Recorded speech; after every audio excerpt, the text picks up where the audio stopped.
Hello friends, आज मैं आपको बताऊंगा कि पशुओं का इमरजेंसी इंजेक्शन, यदि उस इमरजेंसी इंजेक्शन का उपयोग यदि पशुओं में करेंगे, क्योंकि वैसे ही इमरजेंसी है किसी भी तरह के पशु में। इमरजेंसी में जिस तरह से कुछ तरह की दिक्कतें हो जाती हैं, जब यदि कोई भी यदि पॉइजनिंग की शिकायत हो गई, पॉइजनिंग के केस हो गए, या यदि आप अपने पशुओं को जैसे गर्मियों में यदि जैसे जू चिचड़ टिक माइट्स की यदि कोई दवा यदि उपयोग कर रहे हैं पशुओं के शरीर पर, तो जिस पशु के शरीर पर लगा रहे हैं कहीं बार वो पशु चाट लेता है, या उसके पास खड़ा वाला पशु यदि चाट लेता है, या उसमें पॉइजनिंग की यदि दिक्कत हो जाए, तो उस स्थिति में उस इंजेक्शन का प्रयोग कर सकते हैं इमरजेंसी के तौर पर।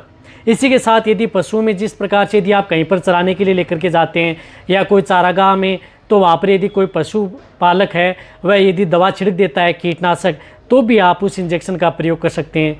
या कोई इस तरह के यदि जो पेड़ पौधे यदि आपकी गाय भैंस है या भेड़ बकरियां हैं वह खा जाए, तो उसकी वजह से कीटनाशक छिड़कावा, तो उसकी वजह से यदि भेड़ बकरियों में या जो गाय भैंस हैं उनमें पॉइजनिंग की शिकायत हो जाती है, तो भी आप उस इंजेक्शन का प्रयोग कर सकते हैं। इसके अलावा भी कौन सी बीमारियों में उसके बारे में बताऊंगा, लेकिन जो इस चैनल पर अभी नए जुड़े हैं तो पहले आप इस चैनल को सब्सक्राइब कर लें, साथ में बेल आइकन और ऑल वाला ऑप्शन दबाएं, क्योंकि इस चैनल पर पता है कि आपको सही जानकारी के साथ वीडियो दी जाती हैं। इसी के साथ यदि पशु में जिस प्रकार से डायरिया हो गया, डिसेंट्री हो गया, दस्त, या बहुत ही खतरनाक डायरिया कर रहा है, पतला पानी सा यदि पशु डायरिया फेंक रहा है, दस्त कर रहा है, गोबर पतला कर रहा है, तो भी आप उस स्थिति में उस इंजेक्शन का प्रयोग कर सकते हैं। देखो वह कौन सा इंजेक्शन आता है, वह इंजेक्शन आता है एट्रोपिन सल्फेट। ये atropine sulphate injection emergency injection है। यदि पशु में किसी भी तरह की यदि पॉइजनिंग की दिक्कत हो जाती है, तो इस इंजेक्शन का प्रयोग एक्यूट स्टेज में पशु में कर सकते हैं।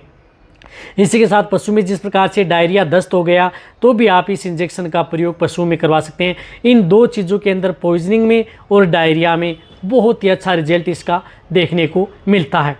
अब इसकी डोज कितनी है? डोज जैसे गाय भैंस में उपयोग में ले रहे हैं तो इसकी डोज 15 ml से लेकर के 25 से 30 ml, ज़्यादा दिक्कत हो जाती है तो कई बार इसकी डोज 30 ml तक दी जाती है, लेकिन नॉर्मल में आप 15 ml से लेकर के 20 ml इंट्रामस्कुलर व इंट्राविनस ये इंजेक्शन लगाया जाता है। मीडियम साइज़ के पशुओं में 10 ml ये इंजेक्शन इंट्रामस्कुलर व इंट्राविनस लगाया जाता है। भेड़ बकरियों में 2 से 5 ml इंट्रामस्कुलर व इंट्राविनस लगाया जाता है। देखो इस तरह के केस में ये इंजेक्शन का प्रयोग किया जाता है। कौन सी स्थिति में इस इंजेक्शन का प्रयोग नहीं करना चाहिए?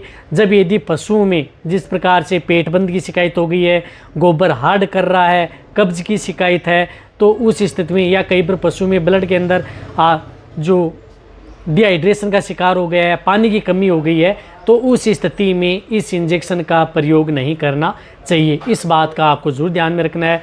ये इंजेक्शन पशुओं में जिस तरह से यदि प्रेग्नेंट पशु हैं, तो भी आप इस इंजेक्शन का प्रयोग प्रेग्नेंट पशुओं के लिए भी ये सेफ रहता है। जिस तरह से मैंने आपको बताया, इस तरह की बीमारियों में आप इस इंजेक्शन का प्रयोग अपने पशु में अपने वेटेरिनेरियन से करवा सकते हैं। इस इंजेक्शन का प्रयोग जिस प्रकार से DNS यदि प्रयोग कर रहे हैं, RL यदि फ्लूइड यदि पशुओं को लगा रहे हैं, तो उस स्थिति में आप उसे डायरेक्ट उस बोतल में लगा करके पशु को डायरेक्ट यदि वेन में यदि नस में यदि आप लगवाएंगे तो सबसे अच्छा रिजल्ट मिलेगा। यदि इंट्राविनस यदि इंजेक्शन यदि आप एक्यूट स्टेज में लगाते हैं, जिस तरह से मैंने बताया कि इस तरह की यदि दिक्कत पशु में हो गई, तो आप एक्यूट स्टेज में लगाएं, बहुत अच्छा रिजल्ट देखने को मिलेगा। प्रेग्नेंट पशु हैं उनमें इसकी डोज ज़्यादा नहीं लगानी चाहिए।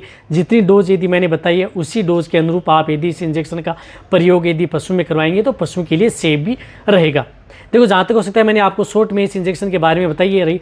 ये इंजेक्शन हर वेटेरिनेरियन के बैग में जरूर रहना चाहिए, क्योंकि ये इमरजेंसी इंजेक्शन है। तो ये वीडियो जितना हो सकता है वेटेरिनेरियन या पशुपालक है उनके साथ शेयर करें। इसी तरह से वीडियो देखते रहें, इसी तरह से आप मेरे को प्यार देते रहें। थैंक्स, धन्यवाद।